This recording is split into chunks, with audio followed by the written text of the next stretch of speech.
നമസ്കാരം,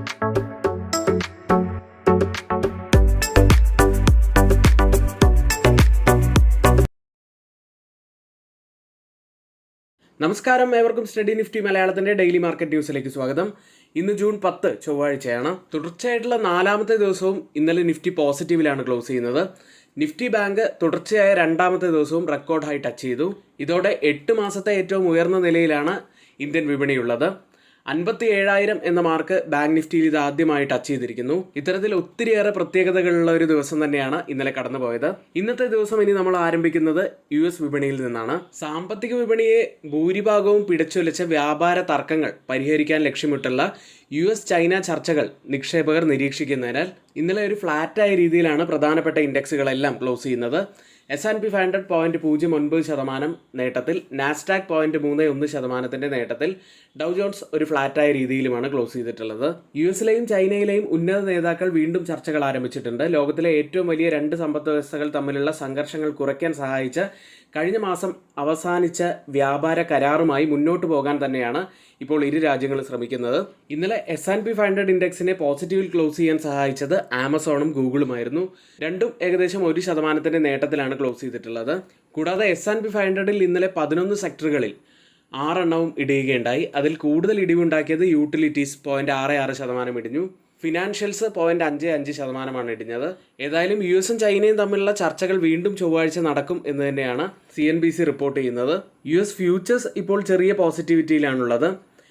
ഇന്നലെ US list ചെയ്ത ഇന്ത്യൻ കമ്പനികളുടെ പ്രകടനം നോക്കിയാൽ വിപ്രോ 1.73% നേട്ടത്തിലാണ് ക്ലോസ് ചെയ്തത്. ഇൻഫോസിസ് 0.47% നേട്ടത്തിൽ. ബാങ്കിങ് സൈഡിൽ ICICI ബാങ്ക് 1.67% ഇടിഞ്ഞപ്പോൾ HDFC ബാങ്ക് 1.64% ഇടിവ് തന്നെയാണ് ഉണ്ടാക്കിയത്. ഡോക്ടർ റെഡ്ഡി 0.51% നേട്ടത്തിലുമാണ് ക്ലോസ് ചെയ്തത്. യൂറോപ്യൻ വിപണിയിലേക്ക് ഇന്നലെ യൂറോപ്യൻ വിപണി ഇടിഞ്ഞ് തന്നെയാണ് ക്ലോസ് ചെയ്തത്.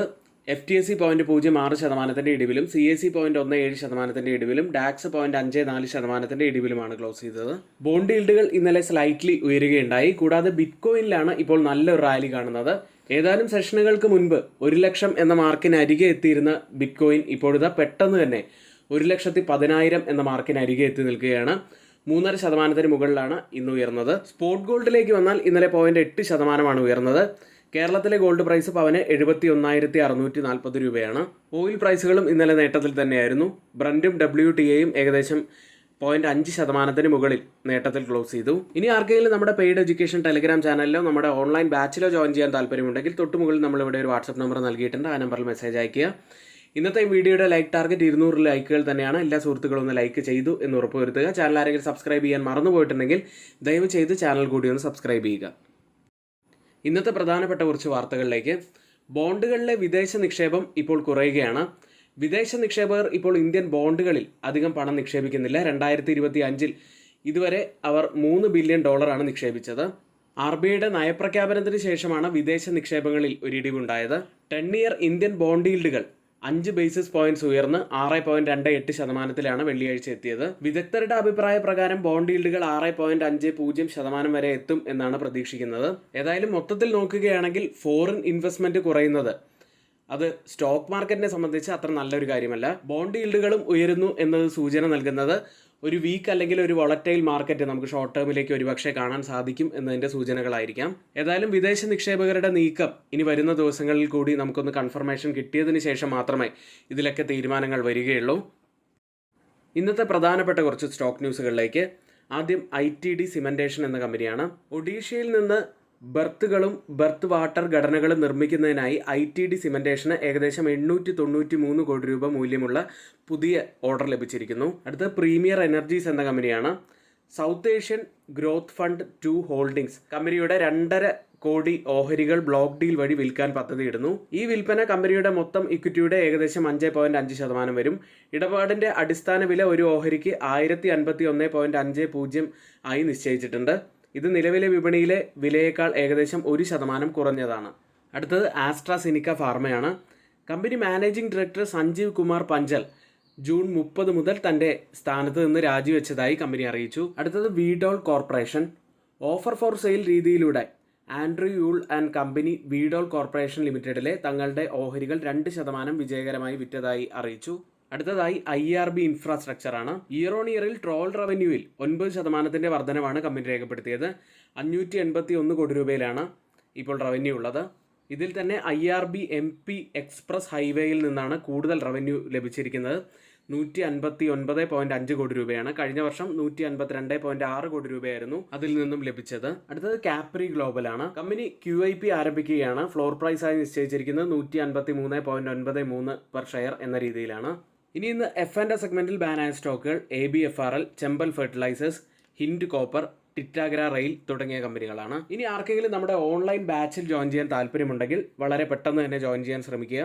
ഈ സ്റ്റോക്ക് മാർക്കറ്റ് ബേസിക് കോഴ്സ് എന്ന് പറയുന്നത് ഇതിൽ ധാരാളം കണ്ടന്റുകളാണ് നമ്മൾ ഉൾപ്പെടുത്തിയിരിക്കുന്നത്. ഫണ്ടമെന്റൽ അനാലിസിസ്, ടെക്നിക്കൽ അനാലിസിസ്, കൂടാതെ ഓപ്ഷൻ ട്രേഡിങ്ങിനെ കുറിച്ച്, ടെക്നിക്കൽ അനാലിസിസിൽ നമ്മൾ ഉപയോഗിക്കേണ്ട വിവിധതരം ടൂൾസുകൾ, ട്രേഡിംഗ് വ്യൂ എങ്ങനെ ഉപയോഗിക്കണം, അങ്ങനെ ധാരാളം കാര്യങ്ങളിലൂടെയാണ് ഈ ക്ലാസ് കടന്നു പോകുന്നത്. ആഴ്ചയിൽ 2 മുതൽ 3 ക്ലാസ്സുകൾ വരെയാണ് ഉണ്ടായിരിക്കുക. 3000 രൂപയാണ് കോഴ്സ് ഫീ ആയിട്ട് വരുന്നത്. അപ്പോൾ ആർക്കെങ്കിലും ജോയിൻ ചെയ്യണമെങ്കിൽ തൊട്ട് മുകളിലെ വാട്സപ്പ് നമ്പറിൽ മെസ്സേജ് അയയ്ക്കുക. അടുത്തത് FIDA ആക്ടിവിറ്റിയിലേക്കാണ്. FIS 1993 കോടി രൂപയ്ക്കാണ് ബൈ ചെയ്തത്. DIS ആവട്ടെ 3504 കോടി രൂപയ്ക്ക് ബൈ ചെയ്തു. തുടർച്ചയായിട്ടുള്ള രണ്ടാമത്തെ ദിവസവും FIS ബൈയിങ്ങിൽ തന്നെയാണ്. എന്നാൽ DIS കഴിഞ്ഞ 15 ദിവസമായിട്ട് ബൈയിങ് മോഡിൽ തന്നെയാണ്. ഏഷ്യൻ വിപണിയിലേക്ക് US ചൈനയും തമ്മിലുള്ള ചർച്ചകൾ പുരോഗമിക്കുന്നത് വളരെ പോസിറ്റീവായി തന്നെയാണ് ഏഷ്യൻ വിപണി കാണുന്നത്. ജപ്പാൻ മാർക്കറ്റ് നിക്കി 0.52% നേട്ടത്തിൽ, കോസ്പി മാർക്കറ്റ് 0.61% നേട്ടത്തിൽ, ജക്കാർത്ത കോമ്പോസിറ്റ് 0.62% തന്നെ നേട്ടത്തിലാണ്. ഗിഫ്റ്റ് നിഫ്റ്റി ഇപ്പോൾ ഉള്ളത് 25,234.50 എന്ന നിലയിൽ 53 പോയിന്റ് സബ്സൈഡിലാണ് ട്രേഡ് ചെയ്യുന്നത്. അതായത് ഗിഫ്റ്റ് നിഫ്റ്റിയുടെ ഇപ്പോഴത്തെ ഈ ഒരു നില വെച്ച് നിഫ്റ്റിയിൽ ഏകദേശം 55 മുതൽ 60 പോയിന്റ്സിന്റെ ഒരു ഗ്യാപ്പ് അപ്പ് ഓപ്പണിങ്ങിനാണ് സാധ്യതയുള്ളത്. ഓയിൽ പ്രൈസുകളിലേക്ക് ബ്രന്റ് ഫ്യൂച്ചേഴ്സ് ഏകദേശം കഴിഞ്ഞ ആഴ്ച 4% നേട്ടമാണ് ഉണ്ടാക്കിയത്. ബ്രന്റ് ഫ്യൂച്ചേഴ്സ് 0.7%, WTI ഏകദേശം 1% അടുത്തുമാണ് നേട്ടത്തിലാണ് ഇന്നലെ ക്ലോസ് ചെയ്യുന്നത്. ബ്രന്റ് ഫ്യൂച്ചേഴ്സ് ഉള്ളത് $67.21 പെർ ബാരൽ എന്ന നിലയിൽ 0.16% നേട്ടത്തിലാണ്. WTI ഉള്ളത് $65.45 പെർ ബാരൽ എന്ന നിലയിൽ 0.25% നേട്ടത്തിൽ ട്രേഡ് ചെയ്യുന്നു. ഇന്ന് നമ്മൾ നിഫ്റ്റിയിലും ബാങ്ക് നിഫ്റ്റിയിലും ശ്രദ്ധിക്കേണ്ട ഏറ്റവും പ്രധാനപ്പെട്ട കുറച്ച് കാര്യങ്ങൾ. നിഫ്റ്റി ഇന്നലെ ക്ലോസ് ചെയ്യുന്നത് 25,103-ൽ 100 പോയിന്റ്സ് ഉയർന്നാണ്. നിഫ്റ്റി തുടർച്ചയായ 4ാമത്തെ ദിവസവും പോസിറ്റീവിലാണ് ക്ലോസ് ചെയ്യുന്നത്. ഇന്നലത്തെ പ്രീ മാർക്കറ്റ് വീഡിയോയിൽ നമ്മൾ പറഞ്ഞിരുന്നു അപ്സൈഡിൽ ആ ഒരു റെസിസ്റ്റന്റ് ട്രെൻഡ് ലൈൻ ബ്രേക്ക് ചെയ്യേണ്ടതായിട്ടുണ്ട്. ഇന്നലെ ആ റെസിസ്റ്റന്റ് ട്രെൻഡ് ലൈൻ ബ്രേക്ക് ചെയ്തിട്ടുണ്ട്. പക്ഷേ ഒരു റെഡ് ക്യാൻഡിലാണ് ഇന്നലെ ഫോം ആയിരിക്കുന്നത്. ഇനി ഇന്നത്തെ ദിവസം ഒരു റെഡ് ക്യാൻഡിലൊക്കെയാണ് ഫോം ആവുന്നതെങ്കിൽ ഒരു 25,000 ഒക്കെ ടച്ച് ചെയ്യാനുള്ള സാധ്യതകൾ കൂടുതലാണ്. പക്ഷേ ഓവറോൾ ഇപ്പോഴും നിഫ്റ്റി നല്ല പോസിറ്റിവിറ്റിയിൽ തന്നെയാണുള്ളത്. ഏതായാലും ഇപ്പോഴും നിഫ്റ്റി 25,100 മുകളിലായിട്ട് ട്രേഡ് ചെയ്യുന്നു എന്നതൊരു പോസിറ്റിവിറ്റി തന്നെയാണ്. പക്ഷേ അപ്സൈഡിൽ 25,200, 300 സോൺ ബ്രേക്ക് ചെയ്യാൻ സാധിക്കുന്നുണ്ടോ എന്ന് തന്നെയാണ് ആദ്യം നമ്മൾ വാച്ച് ചെയ്യേണ്ടത്. ഡൗൺ സൈഡിൽ നമ്മൾ ആദ്യം ശ്രദ്ധിക്കേണ്ടത് സൈക്കോളജിക്കൽ ലെവലായിട്ടുള്ള 25,000 തന്നെയാണ്. അതിനുശേഷം ഡൗൺ സൈഡിൽ 24,700 പ്രത്യേകം ശ്രദ്ധിക്കേണ്ട ഒരു ലെവൽ തന്നെയാണ്. ഓപ്പൺ ഇൻട്രസ്റ്റ് ഡാറ്റ പ്രകാരം കോൾ സൈഡിലും പുട്ട് സൈഡിലും വന്ന വ്യത്യാസങ്ങളാണ് ഇനി പറയുന്നത്. ആദ്യം 60,000-ലാണ് കൂടുതൽ ഓപ്പൺ ഇൻട്രസ്റ്റ് രേഖപ്പെടുത്തിയിരിക്കുന്ന ആദ്യത്തെ സ്ട്രൈക്ക് ഉള്ളത്. അതിനുശേഷം 58,000 സ്ട്രൈക്ക്, അതിനുശേഷം 57,000 സ്ട്രൈക്കിലുമാണ്. പുട്ട് സൈഡിൽ കൂടുതൽ ഓപ്പൺ ഇൻട്രസ്റ്റ് രേഖപ്പെടുത്തിയിരിക്കുന്ന ആദ്യത്തെ സ്ട്രൈക്ക് 56,000, അതിനുശേഷം 55,000 സ്ട്രൈക്ക്, അതിനുശേഷം 54,000 സ്ട്രൈക്കിലുമാണ്. ഓപ്പൺ ഇൻട്രസ്റ്റ് ഡാറ്റ പ്രകാരം ഒരു റെസിസ്റ്റൻസ് ആവാൻ സാധ്യതയുള്ളത് 57,000-ഉം സപ്പോർട്ട് ആവാൻ സാധ്യതയുള്ളത് 56,000-ഉമാണ്. അടുത്തതായി change in open interest data പ്രകാരം കോൾ സൈഡിലും പുട്ട് സൈഡിലും വന്ന വ്യത്യാസങ്ങളാണ്. ആദ്യം 25,100 സ്ട്രൈക്കിൽ 330% വർധനവ് പുട്ട് സൈഡിൽ ലോങ് ബിൽഡപ്പാണ്. കോൾ സൈഡിൽ 116% വർധനവ്, ഒരു ഷോർട്ട് ബിൽഡപ്പ് കാണാം. 25,050 സ്ട്രൈക്കിൽ 61% വർധനവ് പുട്ട് സൈഡിൽ ലോങ് ബിൽഡപ്പ്. കോൾ സൈഡിൽ 18% ഇടിവ്, ഒരു ഷോർട്ട് കവറിംഗ് ആണുള്ളത്. 25,150 സ്ട്രൈക്കിൽ 805% വർധനവ് പുട്ട് സൈഡിൽ ലോങ് ബിൽഡപ്പ്. കോൾ സൈഡിൽ 222% വർധനവ്, ഒരു ഷോർട്ട് ബിൽഡപ്പും കാണാം. ഈ 3 സ്ട്രൈക്കും കമ്പയർ ചെയ്യുമ്പോൾ മാർക്കറ്റിനെ മുകളിലേക്ക് കൊണ്ടുപോകാൻ കഴിവുള്ള പുട്ട് സെല്ലേഴ്സ് തന്നെയാണ് നല്ല ശക്തിയോടെ നിൽക്കുന്നത്. ബാങ്ക് നിഫ്റ്റിയിലേക്ക് 56,839-ൽ 261 പോയിന്റ്സ് ഉയർന്നാണ് ബാങ്ക് നിഫ്റ്റി ക്ലോസ് ചെയ്യുന്നത്. ബാങ്ക് നിഫ്റ്റിയും വളരെ പ്രധാനപ്പെട്ട ഒരു റെസിസ്റ്റൻസ് ഏരിയയിലാണുള്ളത്. ബാങ്ക് നിഫ്റ്റിയിലും ഇന്നലെ ഫോം ആയിരിക്കുന്ന ഡെയിലി ക്യാൻഡിൽ ഒരു റെഡ് ക്യാൻഡിലാണ്. അതായത് ഒരു കംഫർട്ടബിൾ ആയിട്ടുള്ള ഒരു ഗ്രീൻ ക്ലോസിംഗ് നമുക്ക് ഈ റെസിസ്റ്റൻസ് ഏരിയയ്ക്ക് മുകളിലായിട്ട് വെക്കാൻ സാധിച്ചിട്ടില്ല. അപ്പോൾ വരുന്ന ദിവസങ്ങളിൽ ഒരു സെല്ലിംഗ് പ്രഷറാണ് വരുന്നതെങ്കിൽ കുറച്ചുകൂടി ബാങ്ക് നിഫ്റ്റി ഡൗൺ ആവാനുള്ള സാധ്യതകളുണ്ട്. മാക്സിമം ഓപ്പൺ ഇൻട്രസ്റ്റ് രേഖപ്പെടുത്തിയ കോൾ സൈഡിലും പുട്ട് സൈഡിലും സ്ട്രൈക്കുകൾ നോക്കുകയാണെങ്കിൽ ഒരു റെസിസ്റ്റൻസ് ആവാൻ സാധ്യതയുള്ളത് 57,000 തന്നെയാണ്. സപ്പോർട്ട് ആവാൻ സാധ്യതയുള്ളത് 56,000. ഇന്ത്യ വിക്സിലേക്ക് തുടക്കത്തിൽ ഇന്നലെ നല്ലൊരു സ്പൈക്ക് ഉണ്ടായെങ്കിലും പിന്നീട് 14 എന്ന റേഞ്ചിൽ തന്നെയാണ് ക്ലോസ് ചെയ്യുന്നത്. 14.69 0.43% ഉയർന്നാണ് ഇന്ത്യ വിക്സ് ഇന്നലെ ക്ലോസ് ചെയ്തിട്ടുള്ളത്. ഇനി മറ്റൊരു കാര്യമുള്ളത്, ആർക്കെങ്കിലും നമ്മുടെ പെയ്ഡ് എഡ്യൂക്കേഷൻ ടെലഗ്രാം ചാനലിൽ ജോയിൻ ചെയ്യാൻ താല്പര്യമുണ്ടെങ്കിൽ തൊട്ടുമുകളിൽ നമ്മളിവിടെ ഒരു വാട്സപ്പ് നമ്പർ നൽകിയിട്ടുണ്ട്. വെറും 799 രൂപ മാത്രമാണ് ഒരു മാസത്തേക്ക് ഫീസായിട്ട് വരുന്നത്. അതുകൂടാതെ നമ്മുടെ ഫ്രീ വാട്സപ്പ് ഗ്രൂപ്പിൽ ജോയിൻ ചെയ്യണമെങ്കിൽ കമൻറ്റ് ബോക്സിൽ നമ്മൾ അതിൻ്റെ ലിങ്ക് പിൻ ചെയ്തിട്ടുണ്ട്. ടെലഗ്രാമിനെ കുറിച്ചുള്ള കൂടുതൽ ഡീറ്റെയിൽസും നിങ്ങൾക്ക് അവിടെ നിന്ന് കിട്ടുന്നതാണ്.